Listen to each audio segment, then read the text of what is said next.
ሰላም እንዴት ናችሁ ቤተሰብ? በሌላ ታይትል መጥቻለሁ። ዛሬ እስኪ የምናየው አድቫንስድ ኤንድ ቤዚክ እንግሊሽ ነው። ቤዚክ እንግሊሽ ማለት ታዋቂ የሆነ እንግሊዘኛ ነው፣ ማንም ሊያውቀው የሚችለው ነው። አድቫንስድ የሆነ ደግሞ ማለት ኔቲቮቹ የሚጠቀሙት ወይም ደግሞ ትንሽ ሶፊስቲኬትድ የሆነ እንግሊዘኛ ነው።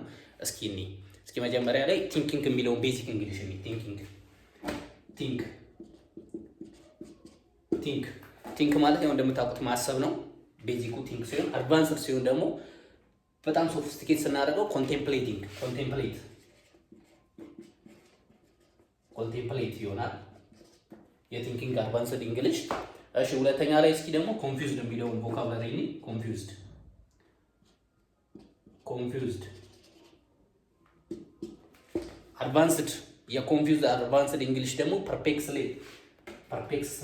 ፐርፕሌክስድ ይሆናል።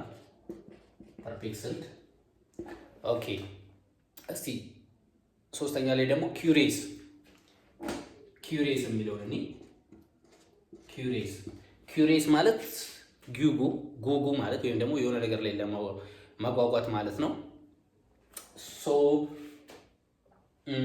አድቫንስድ እንግሊሽ ሲሆን ደግሞ ምን ይሆናል? ኢንኩዚቲቭ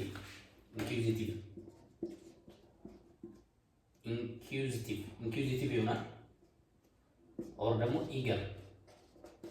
ኢገር እና ኪዩሪየስ ዘሴም ናቸው፣ ማጓጓት ማለት ነው። አድቫንስድ ሲሆን ደግሞ ኢንኩዚቲቭ ይሆናል። ኦኬ እስኪ ቀጣይ ደግሞ የሚለውን እኔ ሰርፕራይዝ ላይ እንደምታውቁት መገረም ነው። ሰርፕራይዝ ለሚለው አድቫንስድ እንግሊሽ ደግሞ ምንድነው የሚሆነው? ሰርፕራይዝ አስቶኒሽድ ማለት እንችላለን። አስቶኒሽድ በጣም መገረም ማለት ነው። አስቶኒሽድ ይሆናል። ካልም እሺ ይሄ ደግሞ ካልም መረጋጋት ወይም የተረጋጋ ነገር። አድቫንስድ እንግሊሹ ካልም ለሚለው ደግሞ ኮምፖዝድ በቃ መረጋጋት ተረጋግቶ መቀመጥ ማለት ነው። እሺ ዳውትፉል ጥርጣሬ ነው። ዳውትፉል ለዳውትፉል ደግሞ በጣም አድቫንስድ የሆነው እንግሊዝኛ ምንድነው? ስኬፕቲካል ነው። ሰብስክራይብ ማድረግ እንዳትረሱ።